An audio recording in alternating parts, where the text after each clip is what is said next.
So tell me about this hangar. What is that all about? Hangar 1? Yeah. This is where we're going to build the Enterprise. Okay. Are you only half joking there?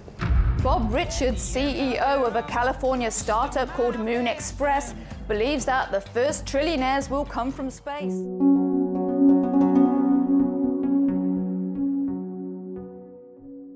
What is your mission? Our mission is to open up the resources of the moon for the benefit of life on Earth. We believe that we are going to be profitable on our first mission forward.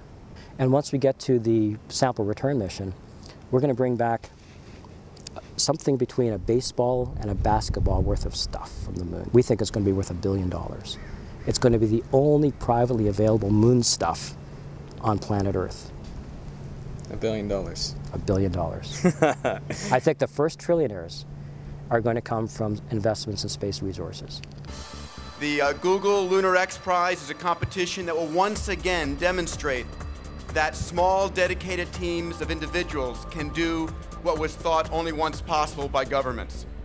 So the Google Lunar X-Prize is a very important element of reigniting the interest in the moon publicly, for sure. It's brought a lot of teams together that otherwise wouldn't have thought of trying to mount a robotic mission to the moon. And it's a $30 million purse for the first private team to reach the surface of the moon with a robot, move 500 meters, and send back high-definition imagery and data. Moon Express, my company, the intent behind Moon Express pre-existed the Google Lunar X-Prize because I've believed in a commercial case for the moon for a long time. Now this seems a bit strange that you're doing it now, since NASA went there, what, 40 years ago? Been there, done that. But why didn't we go back? From 1969 to 1972, there were only a handful of missions to the moon. 6 people ever walked on the moon. And then we totally abandoned it, never to return. Why? Until now. Why? Because it was staged as a political race for supremacy. So once the race had been won, why continue? We're looking at the moon today in a different way. We're looking at the moon as entrepreneurs. It's a whole new world. It's like the 8th continent of planet Earth. Can you speak to how hard it is to get there? It's hard, and nothing's really changed in physics in the past 40 years. What's changed is technology. So what was done was slide rules and 16K of memory 40 years ago. A small team of entrepreneurs can now do themselves. So the economics has changed. So is it worthwhile? Well, there are trillions of dollars of resources on the moon waiting. So if you think that the moon and the asteroids are just pretty things to look at in the sky and not the future homes of massive industrial mining operations, then just maybe everything you know is wrong. Now, both the Earth and the moon were subject to asteroidal bombardment for billions of years. So a lot of the precious metals, the heavy metals, come from space. Everything we mine, gold and silver and platinum, they've been accumulating on the moon for billions of years. So it is not just a fun project, it is also a great business. Now, everything going according to plan, you land on the moon in 2015, you win the Lunar X-Prize, and then what? Then we're going to be launching again. So it's about building a new industry. We've announced already that our second mission will be a commercial mission of putting a telescope in the south pole of the moon, opening up a new vista, a new perspective for humanity. Why? Because you'll be able to drive this telescope from Earth through the internet.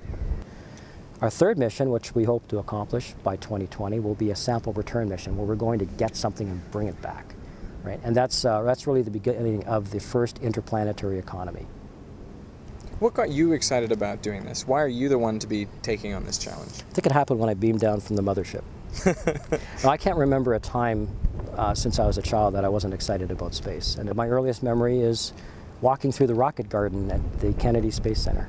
I remember walking through that rocket garden with my family, and I'm an orphan of Apollo as a result. So there were promises made to me, I believe, when I was a kid about what the future held for us. We're going to the moon, we're going to Mars, and what we're seeing today in the entrepreneurship that's happening in all the commercial space companies is common to that. We all grew up as orphans of Apollo. This is us taking over that future that we dreamed about, that we thought was promised to us, and doing it ourselves.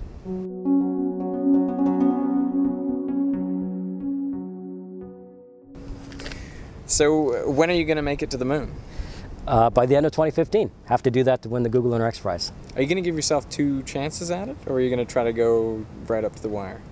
Well, it's always good to have a plan B. It sounds good. Yeah?